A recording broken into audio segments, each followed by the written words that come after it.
उनको विश्वास नहीं हो रहा हो कि हम क्या देख रहे हैं आज हमारे इस घर पे, गुरु के घर पे, और परमात्मा आगे। उनकी श्रद्धा थी मेरी।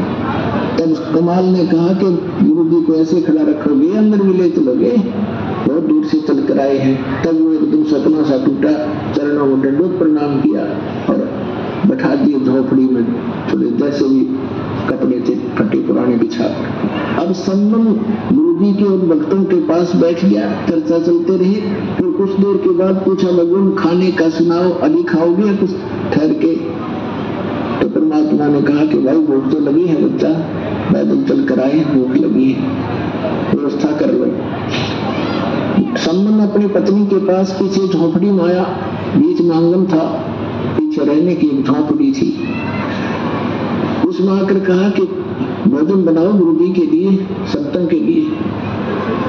नेकी ने कहा कि आज हमारे घर पर 100 ग्राम भी आटा नहीं है। समन ने कहा कि ला तेरा ये चीज जो बहने रखती है अलग से, कपड़ा, वायल, चूंदड़ी, कहने की ला तेरा ये चीर दे दे कपड़ा, इसको गिरवे रखाऊंगा और कुछ आटा ले आता हूं। तब उसने कहा लेकिन कि मैं जहां मुझे मिलने की आशा थी उन घरों में मैं मांग आई, और ये मैंने प्रार्थना भी कर दी उनसे कि मेरा ये कपड़ा एक ही है, इसका रख लो, कुछ आटा उधारा दे दो, फिर अपना चीर ले जाऊंगी और आटा दे जाऊंगी। तो उन्होंने कहा कि ये फटा हुआ है एक स्थान से, इस कारण से किसी ने इसके बदले में आटा भी नहीं दिया। अब कलेजा पकड़ कर बैठ गया सुमन, हे भगवान, पहली बार तो गुरु जी आए, मैं कैसा नीच हूँ, कैसा दुर्भाग्य हूँ। ज्ञान से पता ही उसको लग गया था कि जिसने पूर्व जन्म में पुण्य नहीं कर रखे, तो दान नहीं कर रखा, दान करने वाले को ही धन मिला हुआ होता है। आज जो दान कर रहे हैं उनको आगे धन ही मिलता है। तो वो इस बात से बड़ा चिंतित था, मैं कितना नीच रहा हूँ, पिछले जन्म में दान किया नहीं, अब दान योग्य मेरे पास कुछ है नहीं, पिछले जन्म का ऐसा कर्महीन इंसान रहा हूं मैं, आज मैं अपने गुरु जी को भोजन नहीं करा सकता। संतों भूखे जाएंगे मेरे द्वार से, आंखों में आंसू आ गए बुरी तरह।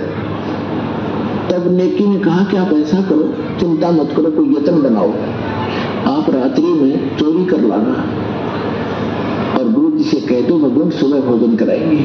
अंतर्यामी सब जान जाते हैं।